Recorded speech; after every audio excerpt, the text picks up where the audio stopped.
Good morning. Welcome again to Morning Devotions, and thank you again so much for our time together. It's going to be a beautiful Sunday. We look forward to you being in the services with us today as we come back and look at Paul's vision where God gave him encouragement, and then we begin to see that just because God promised doesn't mean that people aren't going to try to hurt you anyway. Sometimes life is funny. Right now I want us to go back to 2 Kings chapter 8, beginning with verse 16. In the 5th year of Joram, son of Ahab, king of Israel, when Jehoshaphat was king of Judah, Jehoram, son of Jehoshaphat, began his reign as king of Judah.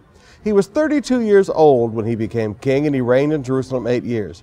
He walked in the ways of the kings of Israel. Now that's a bad thing, not the ways of David, the ways of the king of Israel, which were very corrupt and very bad. Remember, we're dealing with the divided kingdom now.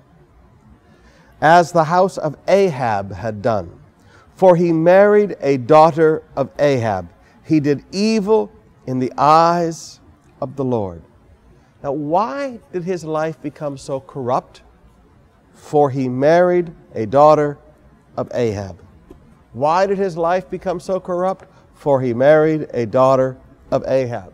Why did his life become so corrupt? For he married a daughter of Ahab. Now, I often teach young men that God can take a mediocre man like us and make him into a great man if he marries a good woman. But guys, when you marry a bad woman, like it or not, marriage affects your lifestyle. Sorry, guys. And like it or not, everyone thinks, well, the husband is the head of the house and he rules over his family. Well, yeah, but there's a neck that turns the head, and that's the wife. You're going to find that the most controlling person in a young man's life is his wife. Now, young men, this is why your mom and your sister and your father look at you and say, please don't marry that girl. Because they realize that girl will be anything you want her to be until you get married, and then she's going to mess up your life. Because she's going to want things, and she's going to take you in a lifestyle that you don't want to go in. Now, Joram had not been raised in this kind of a lifestyle, but this woman had. And so she didn't see anything wrong with doing all the things that she wanted to do, because that was the lifestyle she grew up with in the home of King Ahab. Now, I challenge you today, young men.